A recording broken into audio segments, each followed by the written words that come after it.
절독하는 분들이 급속하게 늘어나네요.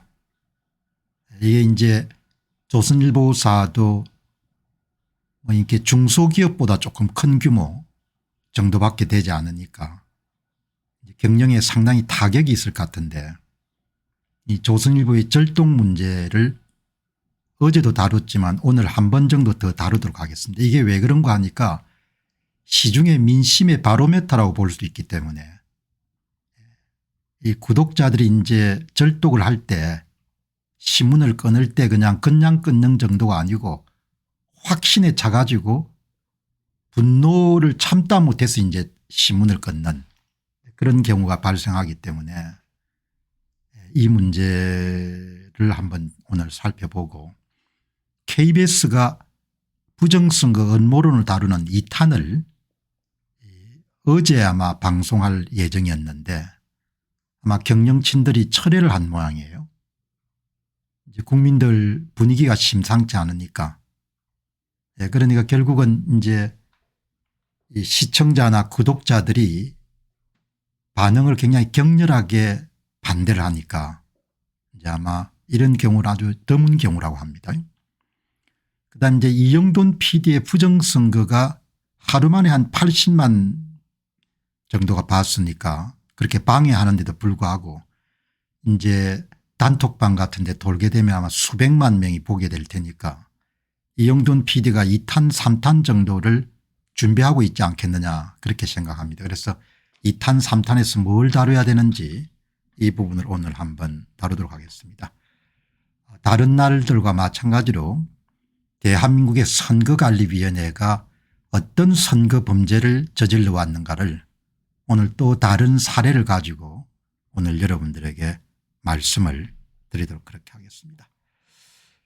오늘 이런 방송을 이제 시작하기 전에 이제 방송 준비를 거의 다 마쳤는데 보니까 이 신문에 이 두 개 기사가 그냥 한꺼번에 눈에 들어왔습니다.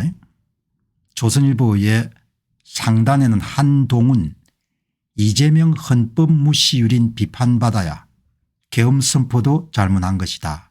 뭐 지금 와가지고 계엄 선포가 잘못하지 않은 것이다. 뭐 이렇게 본인이 이야기하기가 힘드니까 그 기사가 일단 이제 눈에 들어오고, 그 좌측 하단에 보니까 최재형 전 감사원장 헌법재판소 야당 탄핵 난동에 대한 판단도 있어야 된다. 뭐 이런 이야기들이 실렸기 때문에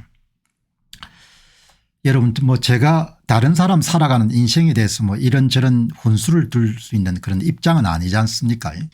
그러니까 한동훈은 한동훈대로 사는 거고 최재형 씨는 최재형 씨대로 나름대로 사는 거니까. 그러나 두 사람이 이제 공적인 인물이니까 논평하는 사람 입장에서 그냥 논평을 하는 거지 뭐 각자 사는 인생에 대해서 제가 관여하거나 개입할 그런 자격도 없고 그런 역할을 수행해서 안 되는 거죠. 한동훈 씨도 서울법대 출신이고 여기에 최재형 씨도 서울법대 출신입니다. 뭐 공부를 아주 잘한 대한민국의 엘리트들이죠. 그러나 제가 이렇게 이야기가 이 두 사람 기사를 동시에 보고 떠오른 것은 그냥 이런 단상이 스쳐 지나갑니다. 당신들 인생 그렇게 살아서 되나, 이게 여러분들 그냥 스쳐 지나가는 겁니다. 그러니까 특별하게 제가 이성적이거나 합리적인 그런 능력을 발휘하기 위해서 노력하지 않았는데 최재형 씨에 대해서 그런 생각을 하게 된 것은 바로 엊그제 본인의 페이스북에서 내가 감사원장을 할 때 무슨 뭐 외부 통신 여부를 조사해 봤는데 없었다. 그리고 대법원에 다 판결을 그렇게 했다. 그게 부정선거 없다. 10% 설명 부정선거 하면 우리가 20% 이기면 된다. 부정선거를 주장하는 것은 보수가 국민으로부터 멀어지는 길이다. 이런 한마디로 이야기하면 헛소리를 찌끄리기 때문에 내가 아마 최재형 씨가 이런 주장을 하기 때문에 떠오르는 겁니다. 당신들 인생 그렇게 살아서 되냐 이야기예요. 한동훈 씨도 마찬가지입니다. 본인에게 엄청난 기회를 줬고 인간적 정리를 보더라도 도저히 여러분들 그렇게 할 수 없는 그런 대통령을 탄핵에 구렁텅이로 몰아가 이 추운 날씨에 감옥에 갇히는 데 결정적 기여를 한 거지 않습니까? 저는 두 사람이 서울법대 출신이고 이 검사로서 사법부로서 상당히 정상까지 올라간 사람들이지만 인생을 살아가는 그런 생활인 입장에서 보면 엄청난 기회주의자들이라는 생각이 들거든요. 저는 그 사람들처럼 머리가 좋거나 그러지는 않지만 최소한 세상을 사람이 어떻게 살아가야지에 대한 나름대로의 가치 판단은 반듯하지 않습니까? 기회에 편성해 가지고 이익에 편성해서 말을 굽히고 행동을 굽히고 여러분 기억하시죠? 한동훈이가 나갈 때 부정선거를 주장하는 음모론에 보수가 경도되는 것은 대단히 좋지 않은 일이다. 그런 이야기를 찌끄리고 나간 거지 않습니까? 그건 뭡니까? 앞으로 제가 다시 복귀하게 되면은 선관위 관계자분들이 저를 특별히 기억하셔서 제게 은혜를 많이 베풀어 주시기 바랍니다. 그런 이야기지 않습니까? 최정현 씨가 여러분들 뭐 자기가 당한 여러분들 종로에서 이겼음에도 불구하고 사전투표 조작으로 패배한 걸 모르겠습니까? 그러나 다음에 또 국회의원 배지를 달아보니까 좋으니까 한 번 더 하고 싶으니까 선관위 관계자 여러분 저를 기억해 주시기 바랍니다. 저는 절대로 부정선거 음모론자와 여러분들 같은 편이 아닙니다. 그런 이야기지 않습니까? 너무나 이익에 민첩하고 나라의 장래나 국민의 앞날에 대해서는 일체 생각을 하지 않는 그런 서울법대 출신들인 거죠. 2020년 4.15 총선 이후에 대법관들이 내렸던 그 사람들하고 똑같은 그런 맥락인 겁니다. 물론 애국자 여러분들 애국가 사절까지 외우는 것은 그게 쉬운 일이 아니기 때문에 잘하는 일이지만 너무 이렇게 여러분들 행편이 없는 겁니다. 그래서 제가 딴 사람 인생에 대해서 뭐라고 이야기할 자격은 없지만 논평하는 입장에서 당신들 인생 그렇게 살아서 되겠냐 이야기죠. 출시한 서울법대 출신들아 너가 그렇게 살아도 되겠냐. 부정선거가 안 밝혀질 것 같냐 이야기죠. 지금 벌써 이렇게 전부 다 이런 사람들이 다 쉬쉬하면서 다 알게 됐는데 당신들을 뭐라고 생각하겠냐 이야기죠. 최재형 씨는 그래도 나이가 있으니까 뭐 좀 때가 묻었다 하지만 새파란 한동훈이 하는 것을 보게 되면 말이 됩니까? 말이 안 되지 않습니까? 저는 다른 거는 몰라도 나가면서 그 정도 이야기는 내뱉을 필요가 없지 않습니까? 보수 진영의 60% 70% 사람들이 선거 부정을 의심하고 있는 상황에서 부정선거 음모론자를 하는 것은 보수 진영의 타격이 되니까 그런 이야기를 여러분들 마지막에 아마 나가면서 던졌던 이야기인 것 같습니다. 그 말이 안 되지 않습니까? 그래서 참 이거를 보게 되면은 사람이 그 평소에 갖고 있는 성품이나 품성 그게 극명하게 차이가 나는 것 같습니다.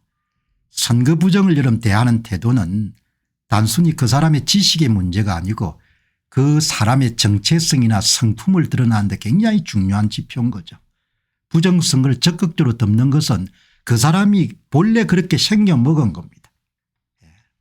그러니까 참 뭐 출세들 안 했으면 제가 뭐 그런가 보다 하고 넘어갈 건데 이번 다들 살아있어 가지고 2절만 하면 찌끄리니까 제가 한마디 하는 겁니다.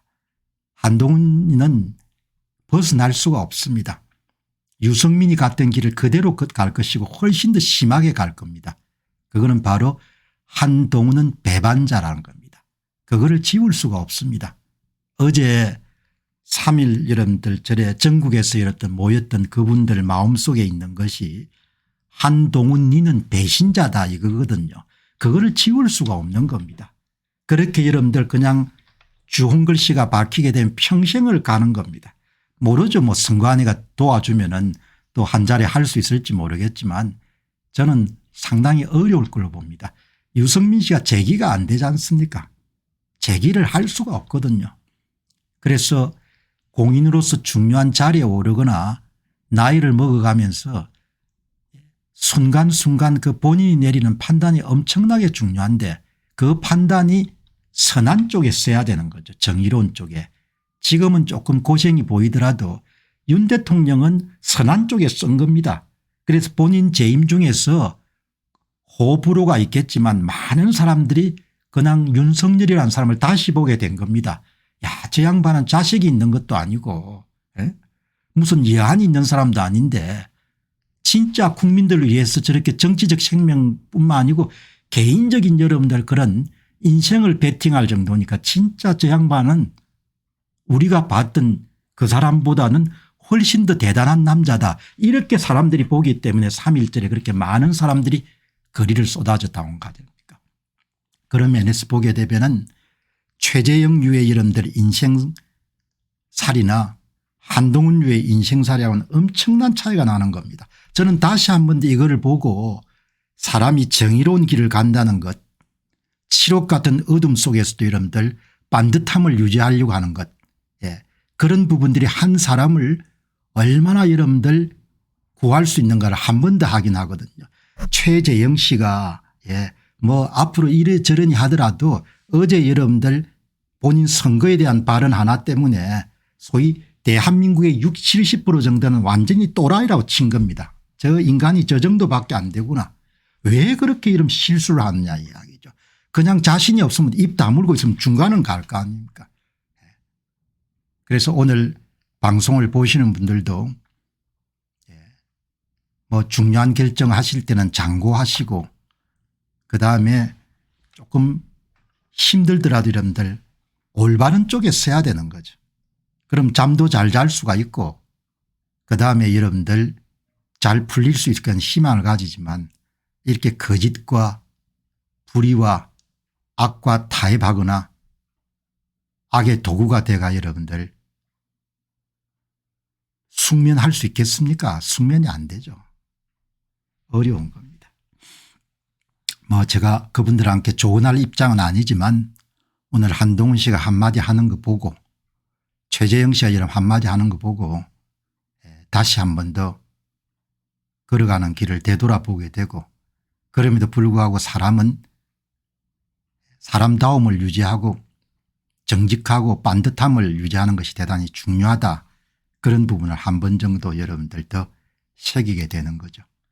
뭐 이렇게 하더라도 앞으로 재개하기가 힘들 겁니다. 사람들이 용서할 수 없는 겁니다. 기본적으로. 뭐 이렇게 이야기하더라도 용서가 안 되는 겁니다. 자, 여러분 오늘 본 방송은 조선일보 위기에 대해서 한번 말씀을 드리도록 하겠습니다. 이게 조선일보가 지금 당면하고 있는 어려움이라는 것이 보통 시민들이 갖고 있는 이런 생각, 기분을